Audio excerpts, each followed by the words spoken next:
In this episode, we're going to talk about that old writing cliche, kill your darlings. And when I say kill your darlings, I don't mean the Daniel Radcliffe movie about Allen Ginsberg. Never heard of it. Identify our darlings, and then decide if we want to kill or save them. And if we choose to kill them, what are we going to do with the dead body? Stay tuned. Kill your darlings, even if it breaks your egocentric little scribbler's heart. Kill your darlings. Stephen King. Welcome to another episode of The Other Epic Story. This is the show where I offer a little tip about how to improve your writing, and then I try to apply it to my own piece of work, which is an epic fantasy trilogy. Today, we're going to talk about the old cliche, kill your darlings. What does that even mean?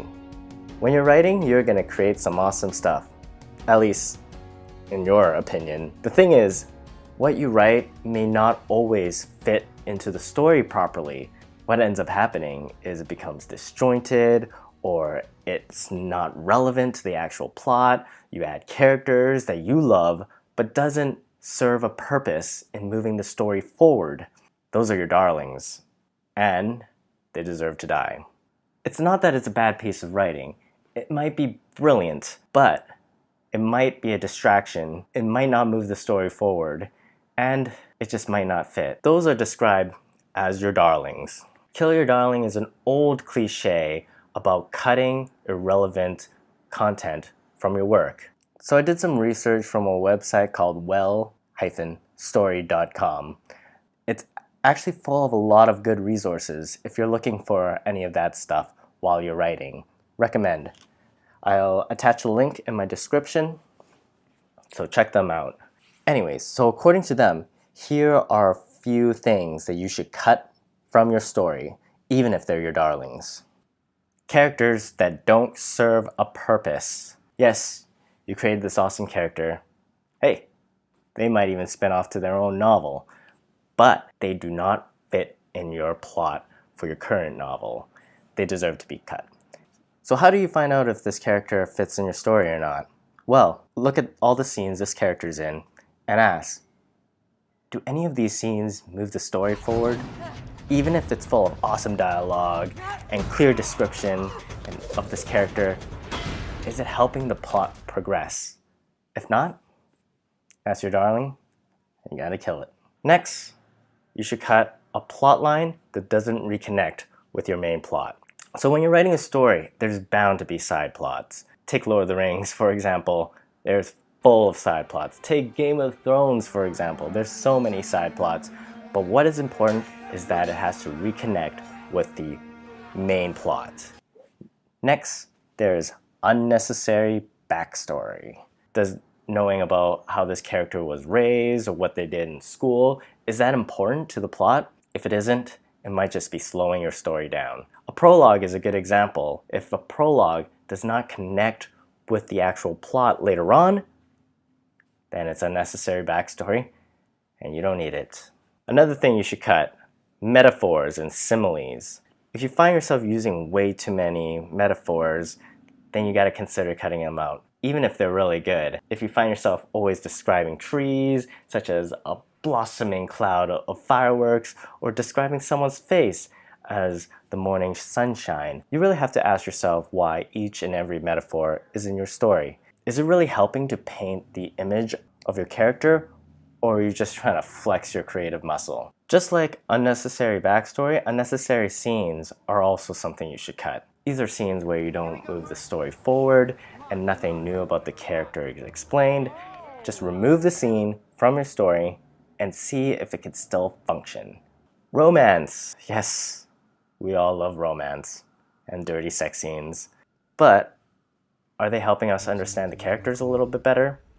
Or is it just fluff? You know, fan fiction stuff. You're better than that. Lastly, you should reread your first chapter. Usually when writers start writing, they just dump their ideas on a page.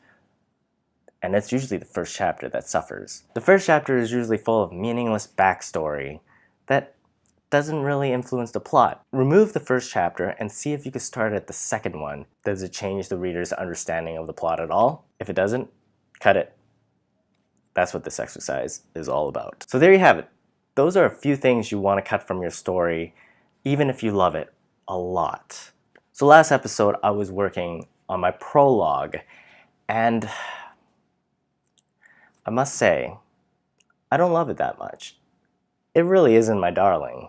I didn't spend that much time on it. I didn't even put that much thought into it.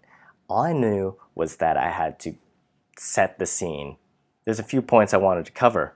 Technology has fallen, people are scattered apart. But I still want a prologue. I think it would really help set the scene for my story. However, I'm going to do it a little differently. Set the scene. That is the key word. I don't want exposition to just dump ideas onto my reader. I want them to get invested with a character. And a character in a prologue should not be the main character in your actual plot. This needs to happen in the past, and I know exactly the part I want to talk about. So, I'm not going to talk about technology. I'm not necessarily even going to talk about how all the cities are scattered too far to travel. I'm going to talk about a key token in my story, and that is a gun. Being the only person in your city with a gun is like being a superhero.